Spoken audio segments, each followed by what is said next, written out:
پرۆژەی ئاوەڕۆ و بارانی پاشڕۆی خورمات و دوای 5 ساڵ لە وەستانی کارکردن پرۆژەکە دووبارە دەست بە جێبەجێکردنی کراوەتەوە.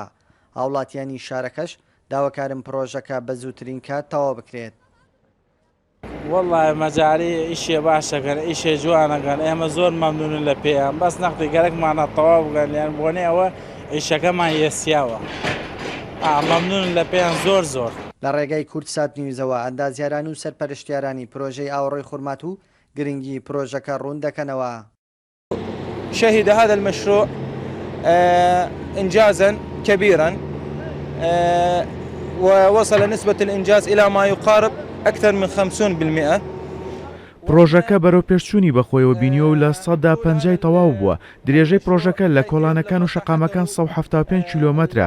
با دڵنیاییەوە پرۆژەی ئاوەڕۆ سەرەتاکەی بۆ هاوڵاتیان مای بێزاری دەبێت، بەڵام دوای تەواوبوونی ڕیسایکلبینی دەبێت. بۆ ساڵی داهاتووش تەواوی شار قیرتاو دەکرێت. ئەو کاتە گرنگی پرۆژەکە دەزانرێت. أما بعد انتهاء من المشروع وإنجازه بالكامل فإن هناك محطات معالجة. يعني عند تمام شركة هذا تركيدي بس أكثر أيدي العاملة özünde أكثرية دوس قاخده يعني حفسمة داخل مدينة نشتري. ڕاستە کۆمپانیەکە تورکیە زۆربەی ئەندازیارەکان و کرێکارەکان خەڵکی خورماتون بۆ ئەوی بێکار نەبن و گەنجان سوودمەند بن هەر بۆیە زۆر جار داوا لە گەنجان دەکەین بێن کارمان لەگەڵا بکەن. يعني غاية da biz gençler istifade görsünler bu bitaleden خلاص olsunlar kurtulsunlar.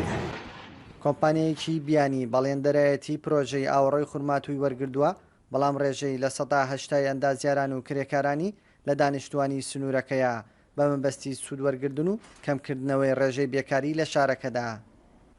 کاروان حەبیب، کورتسات نیوز، خورمات و